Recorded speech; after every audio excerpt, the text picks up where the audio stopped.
Hare Krishna, Hare Krishna, Krishna Krishna, Hare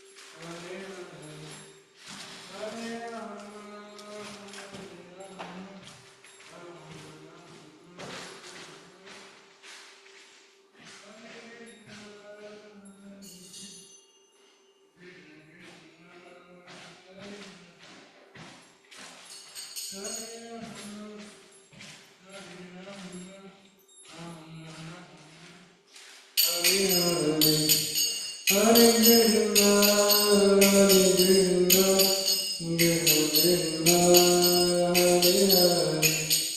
Hare Rama, Hare Rama,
Thank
Krishna, Krishna, Krishna.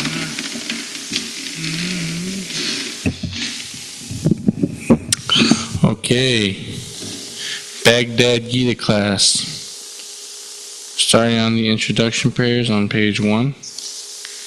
Om Gyana Timidandasya Gyanam Jana Shalakaya Chakshur Militam Yena Tasma Shri Guru Shri Chaitanya Manobhishtam Stapitam Yen Bhutale Swayurupakadam Dalati Swapalantika Pandeyam Shiva Shivata Palakam Shiva Vaishnavascha Shivapam Sagrajatam Sagrajatam Vitam Sajiva Sadvatam Sadvatam Parijam Savitam Krishna Chaitanya Devam Shri Radha Krishna Padan Sahagana Lalita Shri Vishakam Vitascha Hey Krishna Karuna Sindhu Dina Bandhu Jalapate Kopesha Gopika Kanta Radha Kanta Namostute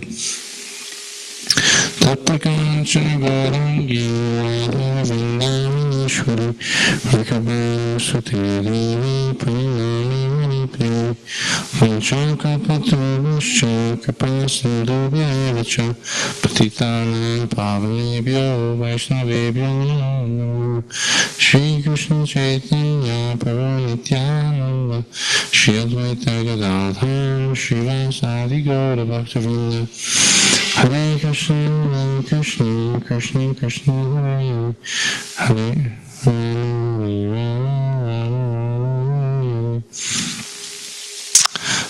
Bhagavad Gita class, chapter 2, starting on text 26. Atachanam tyajatam nityam vamanya sevatam tatapi tvam abhalayam shochitamasi. Translation. If, however, you think that the soul is perpetually born and always dies, still, you have no reason to lament, Almighty Armed. Text 27. Chatasya dhruvam nityo dhruvam jantasya cha tasmat apani arte netum shochitam asi. Translation. For when he was taking his birth, death is certain, and for when he was born, and for when he was dead, birth is certain. Therefore, in the unavoidable discharge of your duty, you should not lament. Text 28. Avyaktadini bhutani vyaktam madhyani bharata avyaktam nithananyeva tattaka paridevana. Translation. All created beings are unmanifest in their beginning, manifest in their interim state, and unmanifest again when they are annihilated. So what need is there for lamentation? Text 29. Ascharya Ascharyavat pashyati kaschirena Ascharyavat vadati tataiva chanyaha Ascharyavat chainamanya shrunoti shrutapyanam vedana chaiva kaschit. Translation. Some look on the soul as amazing, some describe him as amazing, and some hear of him as amazing, while others, even after hearing about him, cannot understand him at all. Text 30. Dehi nityam avadyo yang Dehi sarvasya bharata tasmat sarvani bhutani natam shochitum arhasi. Translation. O descendant of Bharata, he who dwells in the body is eternal and can never be slain. Therefore you need not grieve for any creature. Text 31. Swadharmam apichya vikshya navikam pitumarhasi dharmyadhi yudhastrayonyat kshatriyasya navidyate. Translation. Considering your specific duty as a kshatriya, you should know that there is no better engagement for you than fighting on religious principles. and so there is no need for hesitation. Text 32. Yadrishaya chopapannam swargadvaram apavritam sukhina kshatriya partha labhante yudham idrisham. Translation. O Partha, happy are the Kshatriyas to whom such fighting opportunities come unsought, opening for them the doors of the heavenly planets. Text 33.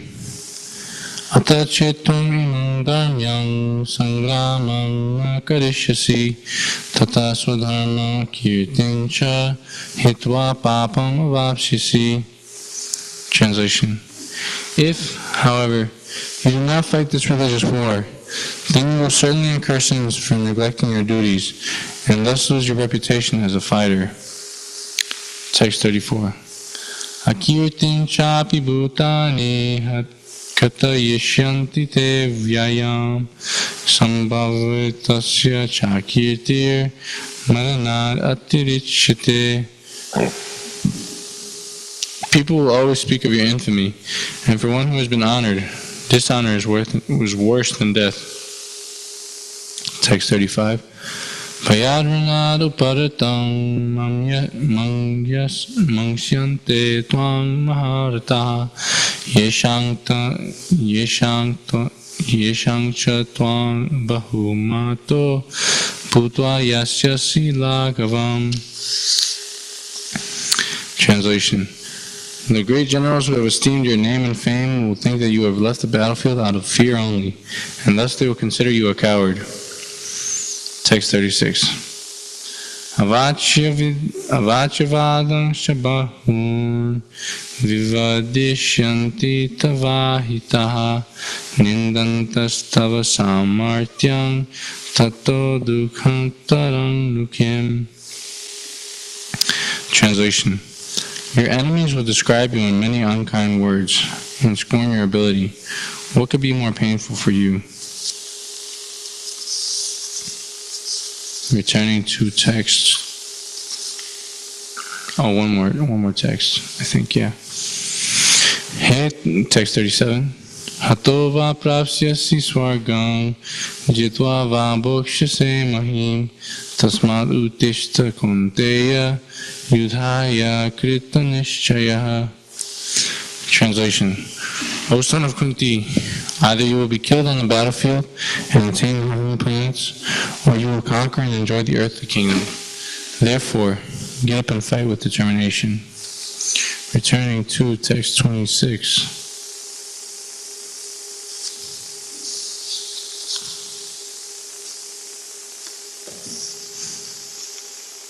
Okay. Text 26, translation.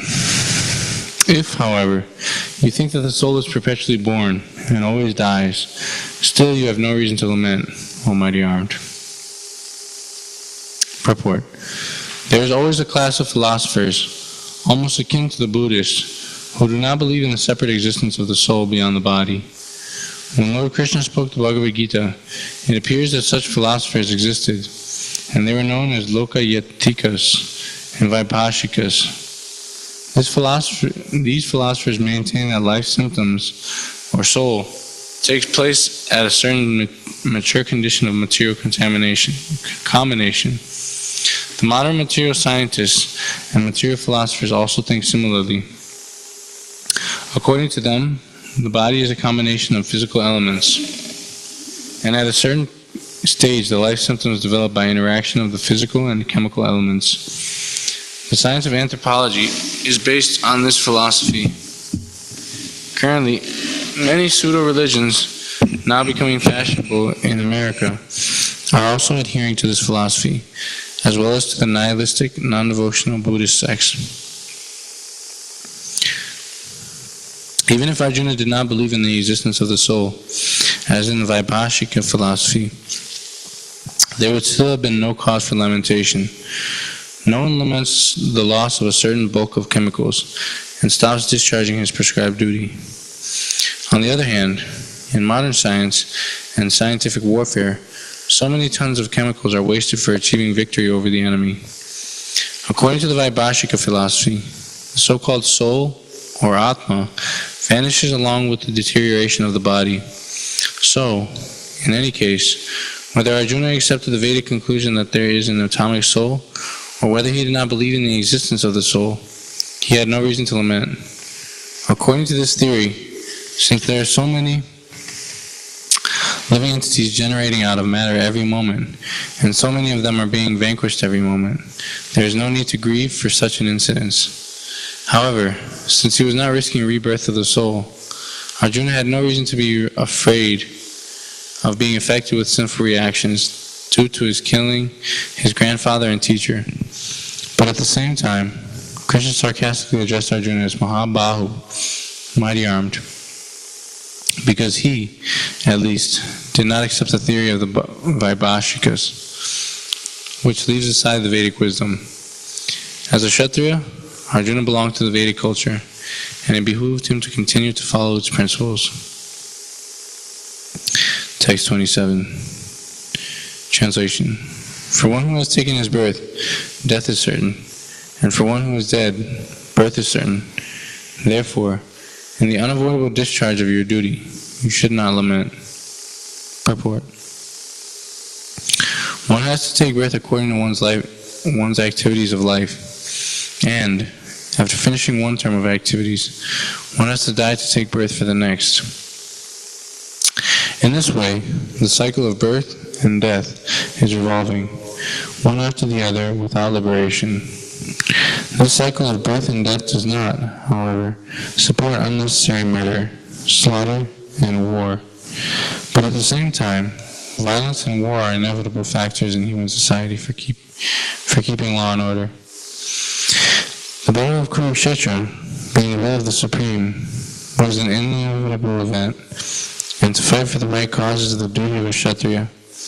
Why should he be afraid of or grieved at the death of his relatives, since he was discharging his proper duty? He did not deserve to break the law, thereby becoming subjected to the reactions of sinful acts, of which he was so afraid.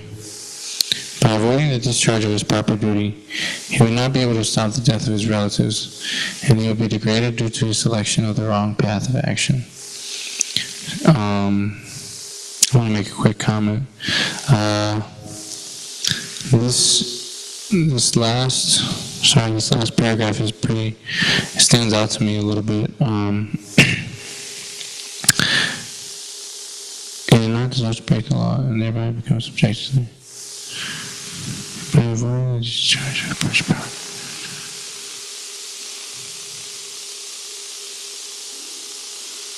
So that's basically all we have. We either do our duty or we don't. Yeah.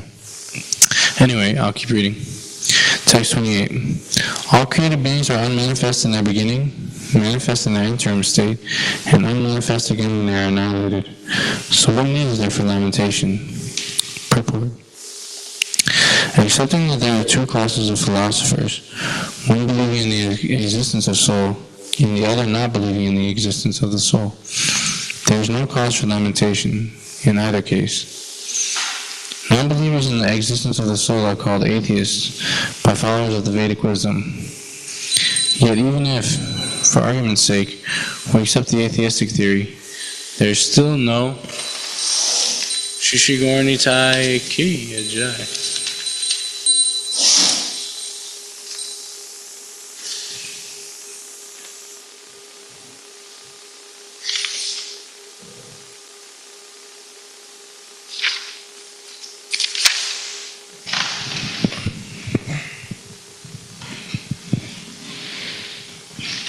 There is still no cause for lamentation. Apart from the separate existence of the soul, the material elements remain unmanifested before creation. From this subtle state of unmanifestation comes manifestation. Just as from ether, air is generated. From air, fire is generated. From fire, water is generated. And from water, earth becomes manifested. From the earth, many varieties of manifestations take place. Take, for example, a big skyscraper manifested from the earth. When it is dismantled, the manifestation becomes again unmanifested and remains as atoms in the ultimate stage. The law of conservation of energy remains, but in course of time, things are manifested and unmanifested. That is the difference. Then what is the cause? And what cause is there for lamentation, either in the stage of manifestation or unmanifestation? Somehow or other, even in the unmanifested stage, things are not lost, both at the beginning and at the end. All elements remain unmanifested, and only in the middle are they manifested. And this does not make any real material difference.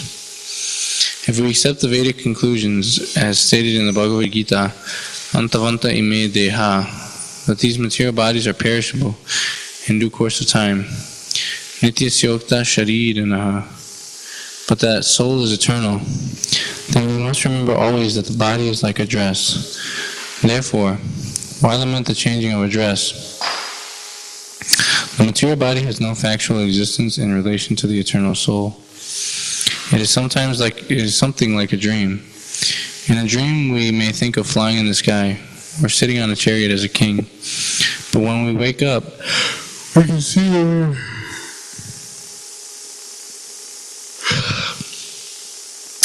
neither in the sky nor seated on the chariot.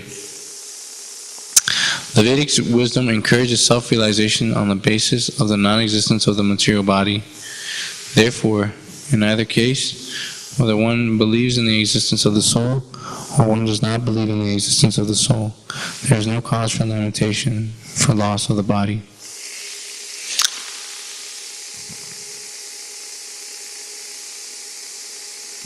Text 29, translation. Some look on the soul as amazing, some describe him as amazing, and some hear of him as amazing, while others, even after hearing about him, cannot understand him at all. Purport. Since Gita Upanishad is largely based on the principles of the Upanishads, it is not surprising to also find this passage in the Katha Upanishad. Shravanayapi bahubhyayona labhya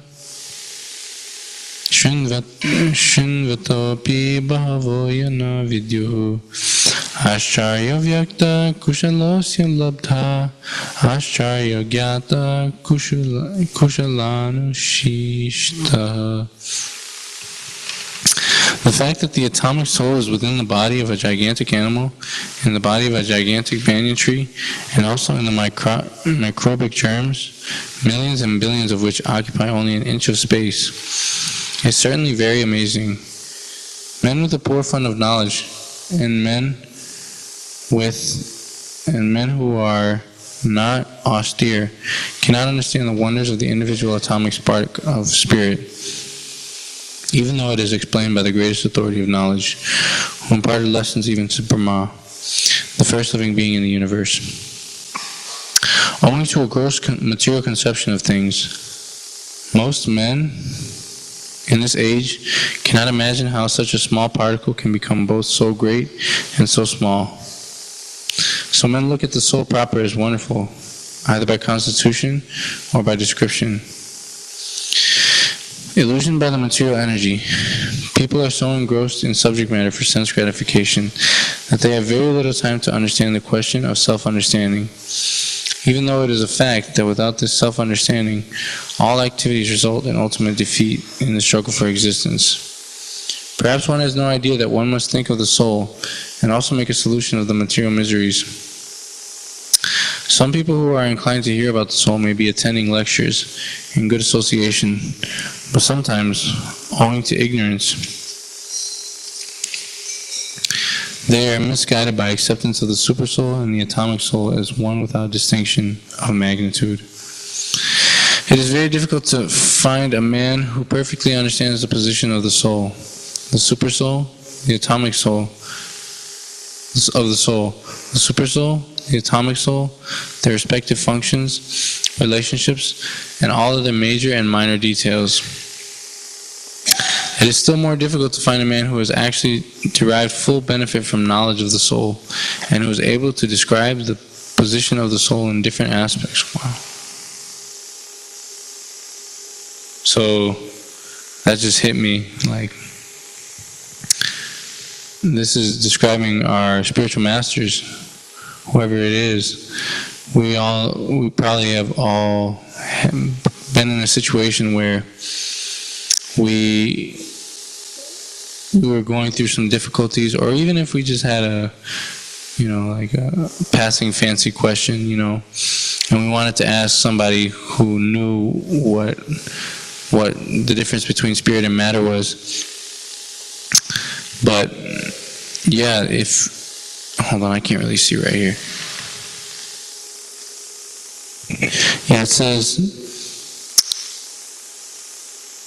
and it is still more difficult to find a man who has actually derived full benefit from knowledge of the soul and who is able to describe the position of the soul in different aspects. So that's exactly what our spiritual masters do. They give us practical instructions on how to think of the soul without compromising the philosophy. And that's very difficult. You have to read Prabhupada's books a lot, because just reading them once or twice or even 3 times is just not enough. You have to read them over and over and over again. I remember one time I was reading the Nectar of Devotion to my Gurudev, and we were in like the middle of the book, and there was a sentence with a word in it that I had never seen before, so I didn't know how to pronounce it. And it was spelled Cynnosure, and I was having such a hard time. I was saying like Sai-na, Kai, Kaina, and then my Gurudev just says Cynnosure. And I looked at him in like amazement. I was like, how do you know what I was trying to say? And he didn't even look at me. He said, I've read this book a lot. No, he did look at me. He said, I've read this book a lot. So that's exactly what the spiritual master is. That's his job. That's his service, actually, is to guide the disciple by whenever the disciple has questions, the spiritual master is supposed to guide the disciple according to his position, according to his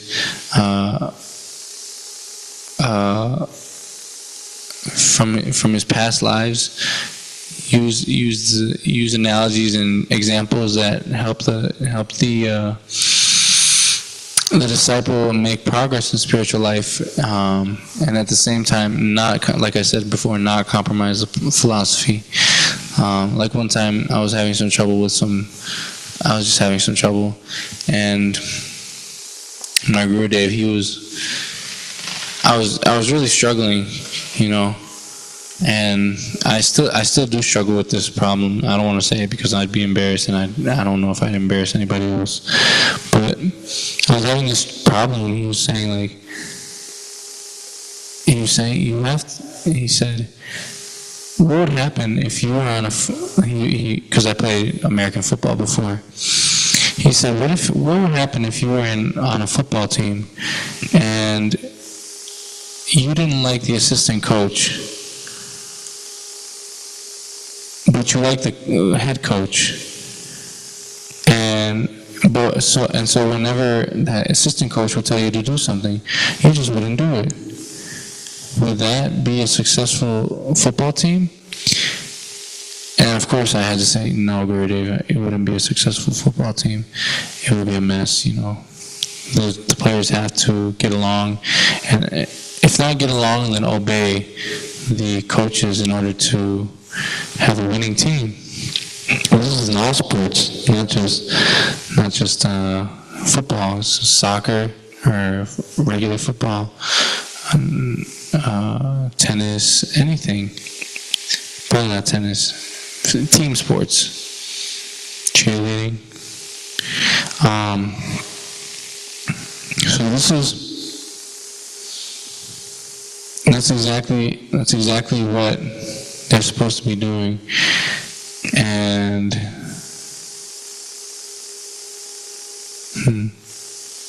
yeah, that's about the end of my realization on that sentence right there. So we'll just we'll move on reading. Lord, but if somehow or other one is able to understand the subject matter of the soul, then one's life is successful. The easiest process for understanding the subject matter of self, however, is to accept the statements of the Bhagavad Gita spoken by the greatest authority, Lord Krishna, without being deviated by other theories. So, one thought that I had about this last sentence that I wrote, the easiest process for understanding the subject matter of self, however, is to accept the statements of the Bhagavad Gita spoken by the greatest authority. So there's a practical way that we can learn how to learn the self, and this is by reading the Bhagavad Gita. I have personal experience of this. One day I was watching a video by Vaisheshika Prabhu, and he did this whole talk on how if you just read a chapter of Bhagavad Gita each day, then you'll purify your intelligence. You will. I don't remember what else he said, but I know he said you purify your intelligence. So I remember in that video he did Sanskrit and translation and no purport, but that's all he did, Sanskrit and translation. And he did a whole chapter with his students. And how did I start? I originally started reading Bhagavad Gita a chapter a day because I can't really remember why. It's on the tip of my tongue, but I can't remember. I think it was. Yeah, I was thinking, I was speculating or whatever I was doing. I was thinking, like, if I don't know Bhagavad Gita, then how can I expect to, forget that. I don't know what I was thinking. But anyway, I was, later on, after I had that thought about reading Bhagavad Gita a chapter a day, I had another thought. I was like, wow, Vaisheshika Prabhu says that if you read Bhagavad Gita a chapter, everyone talks about how it's got such great benefits. It's easy, you do it and it takes 10 minutes maybe. And so that's what I was doing. I decided to just do it, just do it no matter what. And I read a chapter of Bhagavad Gita for about maybe a week or two, and then I realized, I was like, man, because I was kind of on and off about it, but I said to myself, if I just make a vow, what if I just make a vow that I'm going to read Bhagavad Gita no matter what, every day, one chapter, no matter what I feel like, no matter if I'm spacing out, no matter if I'm happy, no matter if I'm sad, no matter if I'm angry, no matter if I'm giggly, bubbly, whatever you want to call it. I told myself, what if I just read one chapter of Bhagavad Gita every day for the rest of my life? Yeah, for the rest of my life. And every day I read the Bhagavad Gita, there's a new aspect of the philosophy that opens up to me. Not like huge realizations, not like, oh my God, I'm spirit soul and I'm a servant of Krishna. Oh my God, back to the spiritual world.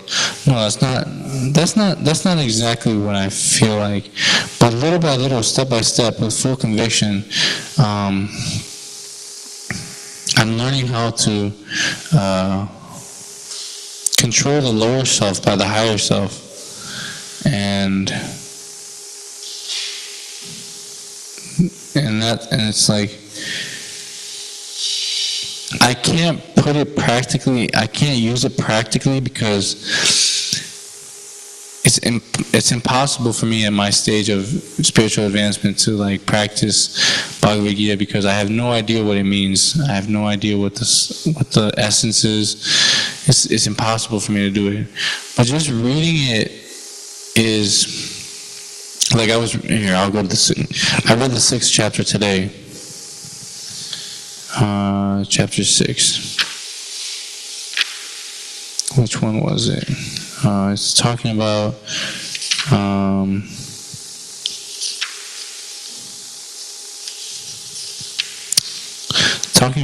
the breathing exercises of Ashtanga Yoga.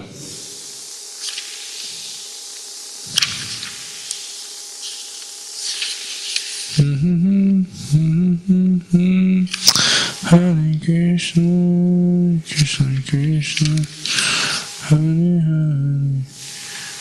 Hare, Hare Rama, Hare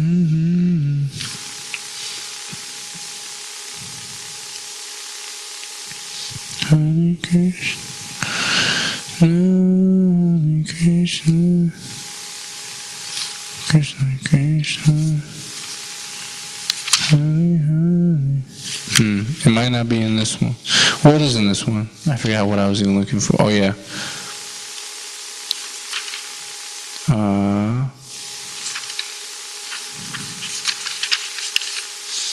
Hare Krishna. I forgot what I was even talking about, but let me see if I can go back to where I was.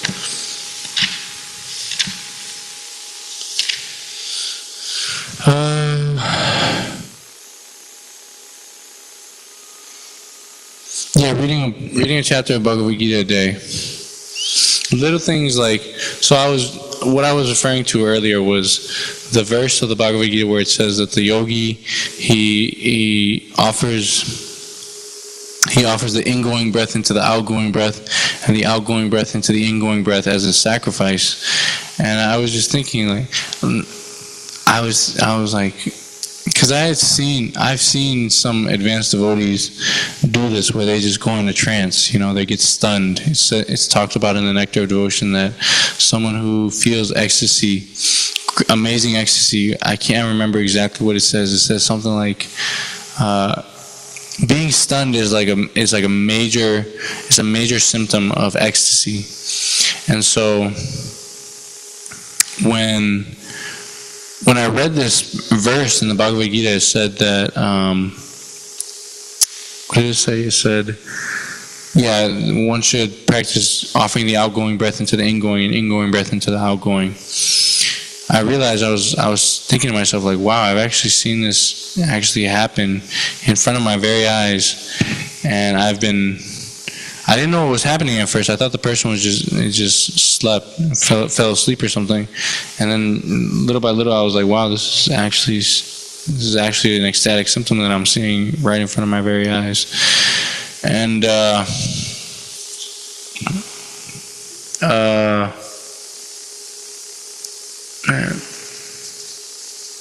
yeah, so reading a chapter of Bhagavad Gita helps, especially with the other books that we read, like Nectar of Devotion, especially Nectar of Devotion, because Nectar of Devotion gives you the symptoms of a pure devotee in full detail, and Bhagavad Gita, 65% of it is talking about a pure devotee. So if we just read Bhagavad Gita a chapter a day, you don't even have to read even the Sanskrit and translation. You just have to read, if you can just read the Sanskrit or the translation, whichever one you understand the most, whichever one is easiest for you. If you just read one of these, if you just read one chapter of both of these, or of just one of these, you'll find immense benefit. You'll find amazing benefit. So I'll just keep going. We have 10 more minutes. Okay. But it also requires a great deal of penance and sacrifice, either in this life or in the previous ones, before one is able to accept Krishna as the Supreme Personality of Godhead. Krishna can, however, be known as such by the causeless mercy of the pure devotee, and by no other way. Text 30. O descendant of Bharata, he who dwells in the body is eternal and can never be slain. Therefore, you need not grieve for any creature.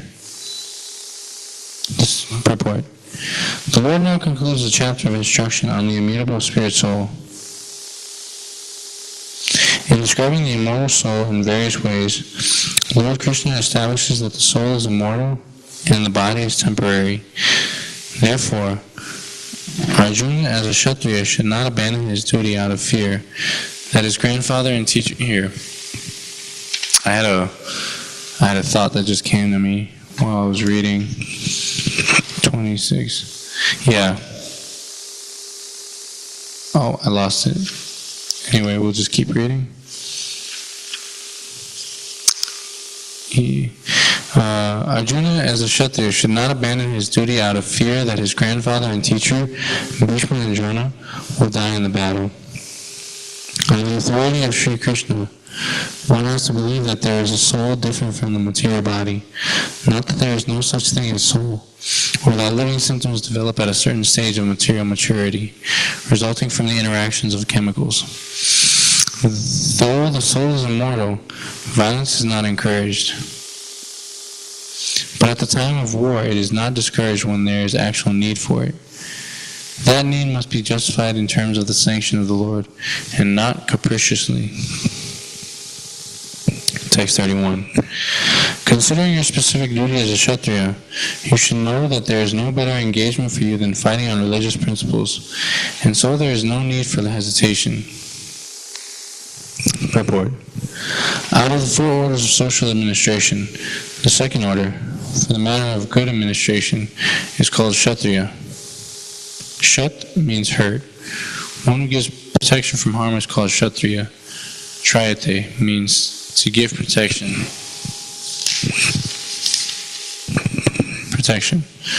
The Kshatriyas are trained for killing in the forest.